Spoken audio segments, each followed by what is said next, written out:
Subscribe now and press the bell icon. Never miss an update.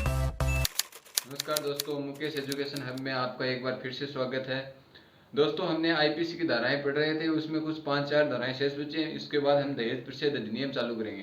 तो हमने ये पढ़ लिया था कि आईपीसी कब आई थी, यह अधिनियम कब आया था, और इसमें बहुत सारी हमने धाराओं का अध्ययन भी कर लिया। आईपीसी कब आई थी दोस्तों? 1860 में तो आई थी ये।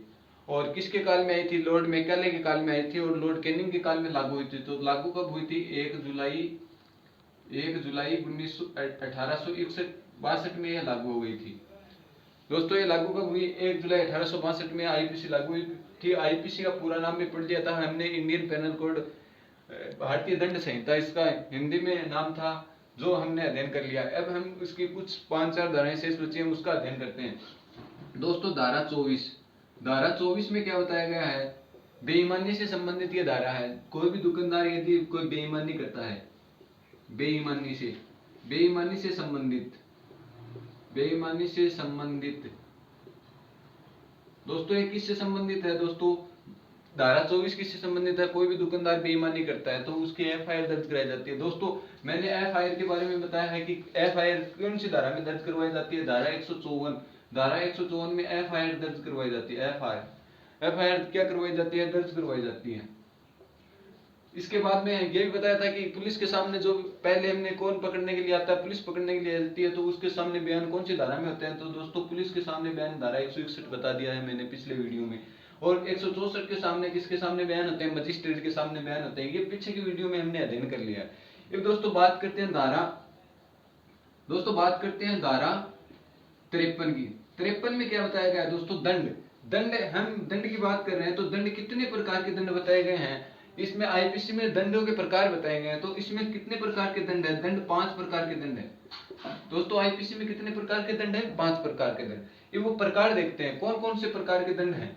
तो देखो, पहला प्रकार कौन सा होता है? मृत्युदंड। कौन सा होता है? मृत्युदंड। दोस्तों, पहला प्रकार बताया गया है कि इसमें कौन सा दंड मिलेगा? मृत्युदंड। एक प्रकार तो मृत्युदंड। दूसरा कौन सा है? आजीवन कारावास का दंड। आजीवन कारावास का दंड। दोस्तों, तीसरा प्रकार कौन सा है? कठोर कारावास या सादा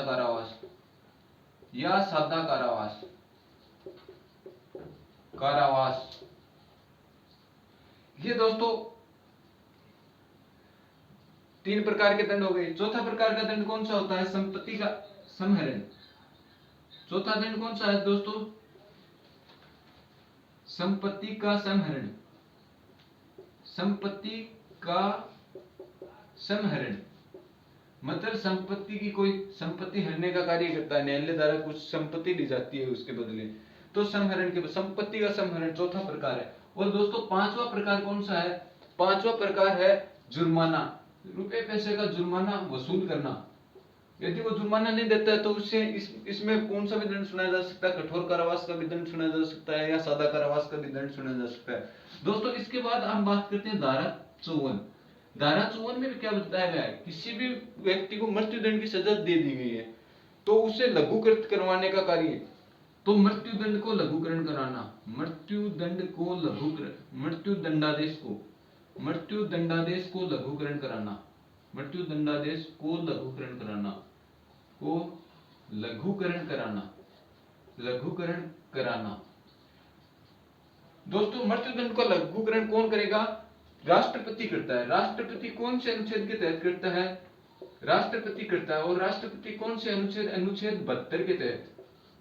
अनुच्छेद 72 के तहत राष्ट्रपति चाहे तो उसके मृत्युदंड को आजीवन कारावास में बदल सकता है, आजीवन कारावास में न बदलकर उसे पूर्णतः मुक्त भी कर सकता है। ये राष्ट्रपति पर निर्भर रहता है। राष्ट्रपति के पास अनुच्छेद 72 के अंतर्गत ये पावर होता है कि किसी व्यक्ति को मृत्युदंड की सजा सुनाई गई है तो वो उसे कम भी कर सकता है या उसे पूर्णतः माफ भी कर सकता है। तो दोस्तों, इस 3 धाराओं का आप एक बार स्क्रीनशॉट लीजिए, फिर हम अगली धाराएं पढ़ते हैं।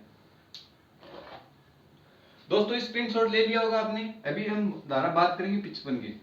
तो दोस्तों, धारा 55 में क्या है? देखो दोस्तों, धारा 54 में क्या था? मृत्युदंड का लघुकरण करने का कार्य करवाएगा। और वो कौन कर सकता है? राष्ट्रपति कर सकता है। कौन से अनुच्छेद के तहत? अनुच्छेद 72 के तहत करता है।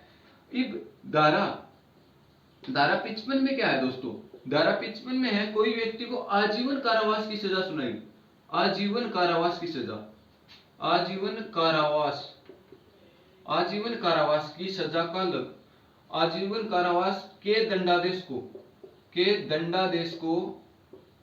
दंडादेश को लघुकरण करना, को लघुकरण करना। मतलब किसी व्यक्ति को आजीवन कारावास की सजा सुना दी और उसे दंडादेश को लघुकरण करने का कार्य कौन करेगा? राष्ट्रपति करेगा। राष्ट्रपति किस अनुच्छेद के तहत करता है दोस्तों? हमने बता दिया, अनुच्छेद 72 के तहत। क्या करता है? राष्ट्रपति को क्षमादान की शक्तियां प्राप्त होती है, वह मृत्युदंड को पूर्णतः समाप्त कर सकता है। इसमें एक व्यक्ति और आता है, राज्य में कौन होता है? राज्यपाल होता है। राज्यपाल भी क्या कर सकता है? इस आजीवन कारावास को क्या कर सकता है? लघुकरण करने का कार्य कर सकता है। वो कौन से अनुच्छेद के तहत करेगा? अनुच्छेद पूछ सकता है आपको। पॉलिटिकल पढ़ेंगे तो हम संपूर्ण अनुच्छेदों का अध्ययन करेंगे। इसमें क्या है? राज्यपाल कौन से अनुच्छेद के तहत आजीवन कारावास को कम करने का कार्य कर सकता है? तो अनुच्छेद 161 के तहत। अनुच्छेद 161 के तहत राज्यपाल क्या करता है? आजीवन कारावास को लघुकरण करने का कार्य कर सकता है। यदि राज्यपाल भी नहीं करता तो राष्ट्रपति भी कर सकता है। राष्ट्रपति तो पूर्णतः मृत्युदंड को भी माफ कर सकता है, परंतु राज्यपाल मृत्युदंड को माफ नहीं कर सकता। ठीक है दोस्तों, इसके बाद हम धारा बात करते हैं 64 की। धारा 64 में क्या बताया गया है? किसी व्यक्ति को जुर्माना सुनाया जाता है और वो जुर्माना नहीं चुका पाता है तो उसे क्या सजा सुनाई जाएगी? कठोर कारावास भी सुनाया जा सकता है, आजीवन कारावास भी, दंडादेश का आदेश दिया जाएगा उसे। तो क्या है? जुर्माना न वसूलने पर दंडादेश देना, जुर्माना न देने पर दंडादेश देना, दंडादेश देना। ये दोस्तों इसमें बताया गया है कि कोई भी व्यक्ति जुर्माना नहीं देता है तो धारा 64 के तहत उसे क्या सुनाया जाएगा? दंडादेश दिया जाएगा। ये धारा 65 क्या बता रही है? धारा 66 में क्या बताया गया दोस्तों? धारा 66 में बताया गया कि कोई व्यक्ति जुर्माना नहीं दे रहा है, जुर्माना न देने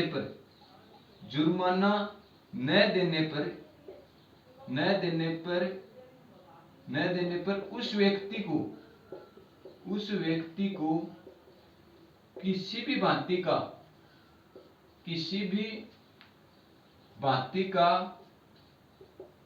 भांति का कारावास सुनाया जा सकता है, कारावास सुनाया जा सकता है। दोस्तों क्या बताया गया है धारा 66 में? धारा 66 में बताया गया है कि जुर्माना कोई व्यक्ति नहीं दे सकता है तो उसको, देखो 64 में क्या, न देने पर दंडादेश दिया जाएगा। दंडादेश हमें नहीं पता है किस प्रकार का दिया जाएगा, परंतु धारा 66 क्या कर रही है? जुर्माना न देने पर किसी भी उस व्यक्ति को किसी भी प्रकार का, जैसे हमने 5 प्रकार के दंड पढ़े हैं, उसमें से किसी प्रकार का दंडादेश दिया जा सकता है। सिर्फ मृत्युदंड नहीं दिया जाएगा। कौन सा दंड दिया जाएगा? या तो आजीवन कारावास का दंड, या कठोर कारावास का दंड, या सादा कारावास का दंड। और संपत्ति तो उसने दी नहीं, आर्थिक दंड भी दिया जा सकता है। आर्थिक दंड में क्या होता है? आर्थिक दंड में उसकी पिटाई की जाती है तो वो दंडादेश भी दिया जा सकता है। इस प्रकार धारा 66 में ये बताया गया कि उसे किसी प्रकार का दंडादेश दिया जाएगा जुर्माना नहीं देगा तो ये धारा 55, 64 और 66 हो गई है। अब आईपीसी हमारी समाप्त हो गई है। इसके बाद हम दहेज प्रतिषेध अधिनियम चालू करते हैं। आप एक बार इसका स्क्रीनशॉट लीजिए दोस्तों, स्क्रीनशॉट ले लिया होगा। आगे हम देखते हैं दहेज प्रतिषेध अधिनियम। दहेज प्रतिषेध अधिनियम के बारे में हम पढ़ेंगे कि ये कब आया था और ये कब लागू हुआ था, इसके बारे में संपूर्ण जानकारी लेंगे हम। तो हम क्या पढ़ेंगे?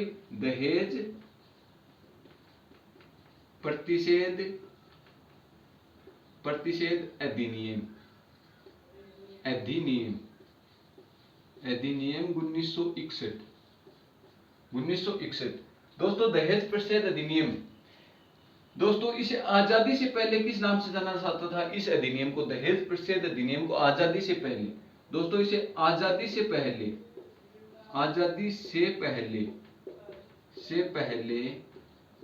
इस अधिनियम को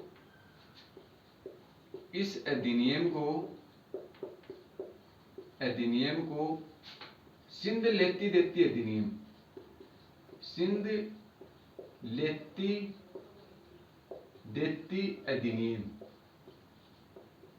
अधिनियम। आजादी से पहले, और वो भी कब की बात है, 1939 की बात है दोस्तों। इसे आजादी से पहले इस अधिनियम को किस नाम से जाना जाता था? सिंध लेती देती अधिनियम कहते थे। मतलब इसमें क्या होता है, दहेज लेने देने का कार्य किया जाता है, तो इसे क्या कहते हैं, सिंध लेती देती अधिनियम। कोई दहेज ले रहा है, कोई दहेज देने का काम करता है, इसलिए उसको आजादी से पहले इस नाम से जाना जाता था, सिंध लेती देती अधिनियम। आजादी के बाद आजादी के बाद आजादी के बाद आजादी के बाद दहेज पर पहला कानून बनाने वाला राज्य, पहला कानून बनाने वाला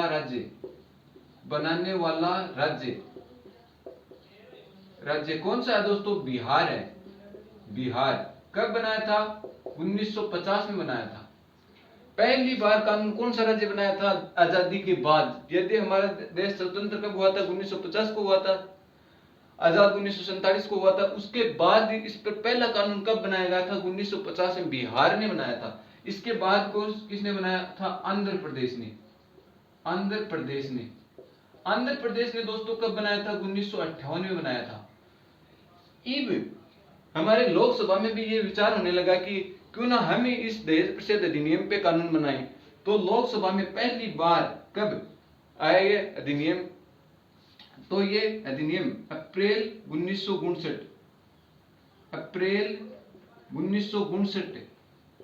को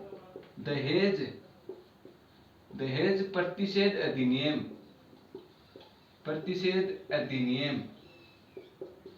अधिनियम पहली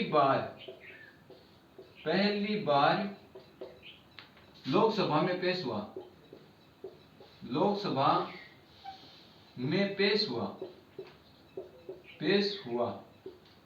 बाद में यह समिति के पास चला गया।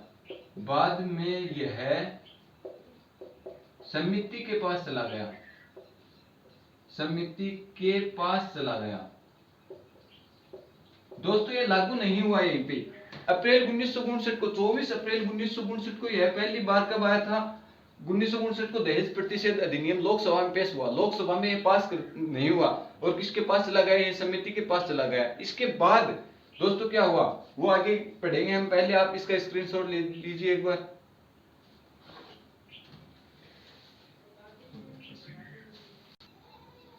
दोस्तों आपने स्क्रीनशॉट ले लिया होगा। अब हम इसके बाद आगे पढ़ते हैं। दोस्तों ये पहली बार लोकसभा में कब पेश हुआ था, ये डेट ध्यान में रखनी है आपको। 24 अप्रैल 1959 को ये पहली बार लोकसभा में पेश हुआ। इसके बाद में क्या है, ये समिति के पास चला गया दहेज प्रतिषेध अधिनियम। अब हम आगे देखते हैं। 6 व 9 मई 1961 की बात है। 6 व 9 मई 1961 में क्या हुआ? संसद का संयुक्त अधिवेशन बुलाया गया। 6 व 9 मई 1961 को पहली बार संसद का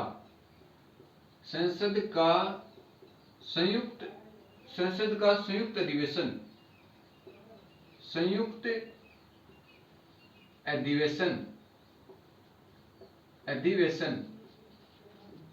दहेज प्रतिषेध अधिनियम पर बुलाया गया। दहेज प्रतिषेध अधिनियम पे बुलाया गया। अधिनियम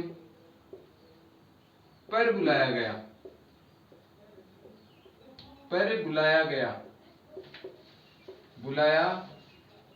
गया।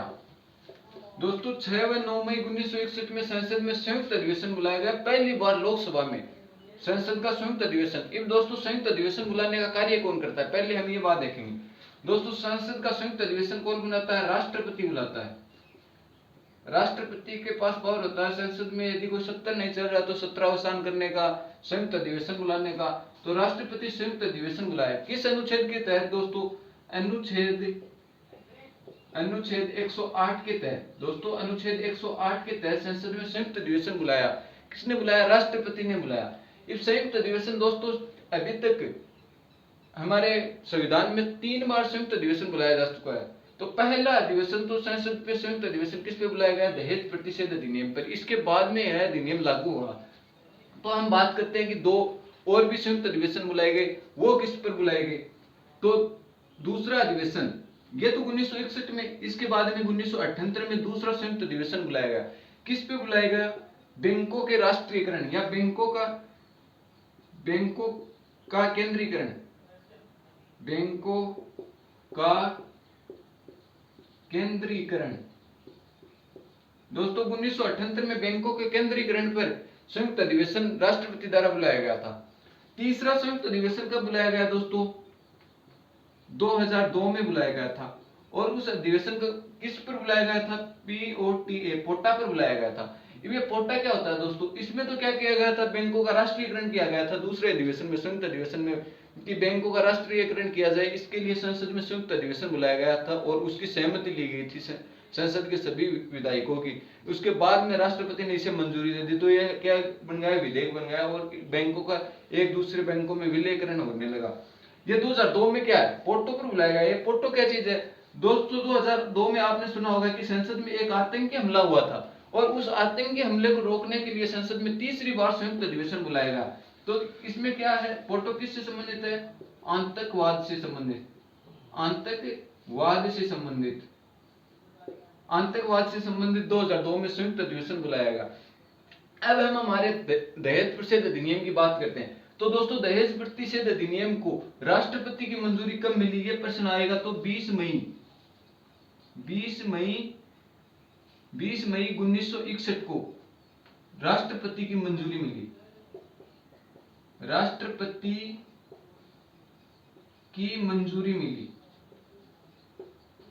मंजूरी मिली। दोस्तों दहेज प्रतिषेध अधिनियम को राष्ट्रपति की मंजूरी कब मिली? ये क्वेश्चन है, तो कब करना है? 20 मई 1961 को इसे राष्ट्रपति की मंजूरी मिली। अब ये दोस्तों लागू कब हुआ? तो दहेज प्रतिषेध अधिनियम कब लागू हुआ? 1 जुलाई 1961 को दहेज प्रतिषेध अधिनियम लागू हुआ। 1 जुलाई 1961 को लागू हुआ। दोस्तों ये कब लागू हुआ? 1 जुलाई 1961 को। परंतु यह उस समय 1 जुलाई 1961 के समय यह संपूर्ण देश में लागू नहीं हुआ। उस समय एक विवाद कौन था? हमारा जम्मू एंड कश्मीर। जम्मू एंड कश्मीर में कब लागू हुआ? 31 अक्टूबर 2019 को। दोस्तों कोई भी अधिनियम है जम्मू कश्मीर में 31 अक्टूबर 2019 के बाद लागू होने लगा। पहले कोई भी अधिनियम बनता था वो सिर्फ जम्मू कश्मीर पे लागू नहीं होता था और संपूर्ण देश में लागू हो जाता था। तो दहेज प्रतिषेध भी अधिनियम भी कब? 1 जुलाई 1961 को। तो देश में तो लागू हो गया, परंतु जम्मू कश्मीर में लागू नहीं हुआ। जम्मू कश्मीर में कब लागू हुआ? 31 अक्टूबर 2019 को। दोस्तों एक बार हम इसका रिवाइज करते हैं। देखो 6 व 9 मई को संसद का संयुक्त अधिवेशन पहली बार किस पे बुलाया गया? दहेज प्रतिषेध अधिनियम पर बुलाया गया। और इसमें संयुक्त अधिवेशन बुलाकर क्या किया गया था? संयुक्त अधिवेशन दोस्तों राष्ट्रपति द्वारा बुलाया जाता है, अनुच्छेद 108 के तहत बुलाया जाता है। दूसरी बार संयुक्त अधिवेशन किस पे बुलाया गया? इस अधिनियम को पास कर दिया गया था संयुक्त अधिवेशन बुलाने के बाद। कब पास किया गया था? 20 मई 1961 को। किसके द्वारा? राष्ट्रपति। हमारे संविधान में एक नियम होता है कि जो भी अधिनियम बनता है उस पर राष्ट्रपति के हस्ताक्षर हो जाते हैं ना, तो उसके बाद वो कानूनी तौर पर लागू हो जाता है। तो राष्ट्रपति के हस्ताक्षर पूछे या राष्ट्रपति से मंजूरी पूछे तो कब मिली थी? 20 मई 1961 को इसको राष्ट्रपति से मंजूरी मिली थी। परंतु ये लागू कब हुआ? लागू हुआ तो ये पूछे तो 1 जुलाई 1961 को दहेज प्रतिषेध अधिनियम लागू हुआ, परंतु संपूर्ण देश में नहीं। कब? संपूर्ण देश में कब लागू हुआ? जम्मू कश्मीर में 31 अक्टूबर 2019 में लागू हुआ था, उसके बाद यह संपूर्ण देश में लागू है। तो दोस्तों हम बात करते हैं कि संयुक्त अधिवेशन, दूसरा संयुक्त अधिवेशन कब बुलाया गया था? 1978 में। किसके लिए बुलाया गया था? बैंकों का केंद्रीकरण करने के लिए संयुक्त अधिवेशन बुलाया गया था। और तीसरा संयुक्त अधिवेशन किसके लिए बुलाया गया था? पोर्टो के लिए, जो किससे संबंधित है? आतंकवाद को रोकने के लिए लोकसभा और राज्यसभा की संयुक्त बैठक बुलाई जाती है। और संयुक्त बैठक आपको बता दिया अनुच्छेद 108 के तहत बुलाई जाती है। और क्षमादान की शक्ति भी दोस्तों आज मैंने इस वीडियो में बताया अनुच्छेद 72 के तहत। और राज्यपाल समाधान शक्ति अनुच्छेद 161 के तहत बुलाई जाती है। तो दोस्तों ये दहेज प्रतिषेध अधिनियम का एक बार इसका स्क्रीनशॉट लीजिए, फिर आगे बताते हैं कि इसमें क्या क्या संशोधन हुए, कब ये आया था। यदि ये लागू होने की बात तो हमने संपूर्ण कर ली, और कुल कितनी धाराएं हैं ये भी पढ़ेंगे हम। तो दोस्तों अगर इसका स्क्रीनशॉट तो आपने ले लिया होगा। अब आगे हम पढ़ते हैं कि इस अधिनियम में कुछ संशोधन हुए थे। आईपीसी में कुछ 2 धाराएं जोड़ी गई थी। वैसे तो मैंने पीछे पढ़ा दी वो धाराएं, परंतु एक बार आपको वापस से इस अधिनियम की धाराएं हैं इसलिए वो बतानी जरूरी होगी। तो दोस्तों आईपीसी में देखो इसमें एक तो 1984 को एक संशोधन किया गया था, दहेज प्रतिषेध अधिनियम में एक संशोधन किया गया था, वो लागू कब हुआ? 1984 में क्या किया गया था कि जो भी व्यक्ति दहेज देगा वो क्या करेगा, सम्मान की लिस्ट बनाएगा। सम्मान की लिस्ट बनाना, सम्मान की लिस्ट बनाना,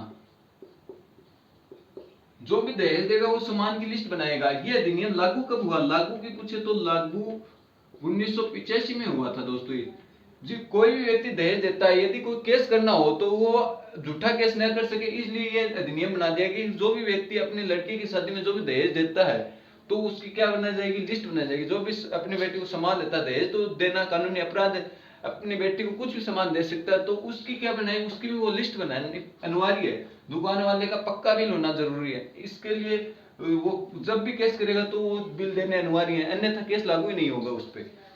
ये तो किया गया था एक संशोधन। इसके बाद में आईपीसी में 2 धाराएं जोड़ी गई थी। आईपीसी दोस्तों कब आई थी? 1860 में आई थी। 1862 में 1 जुलाई 1862 में लागू हुई थी, ये मैंने बताया। इसमें कौन सी धाराएं जोड़ी गई थी? इसमें एक तो धारा जोड़ी गई थी धारा 304 बी। धारा 304 बी, 304 बी में क्या बताया गया है? दहेज के कारण हत्या, दहेज से हत्या, किसी महिला की किसके कारण हत्या? दहेज से हत्या। दहेज से हत्या का प्रावधान किसमें है? धारा 304 बी में। इसमें सजा का प्रावधान है दोस्तों। इसमें क्या सजा है? न्यूनतम सजा। तो न्यूनतम सजा की बात करें तो न्यूनतम सजा तो इसमें 7 साल की सजा है। 7 साल की सजा, न्यूनतम सजा तो कितनी? 7 साल की। अधिकतम पूछे, अधिकतम सजा, अधिकतम सजा कितने साल की है? अधिकतम सजा आजीवन कारावास की, आजीवन कारावास की, कारावास की। और ये दोनों के साथ में क्या लगेगा?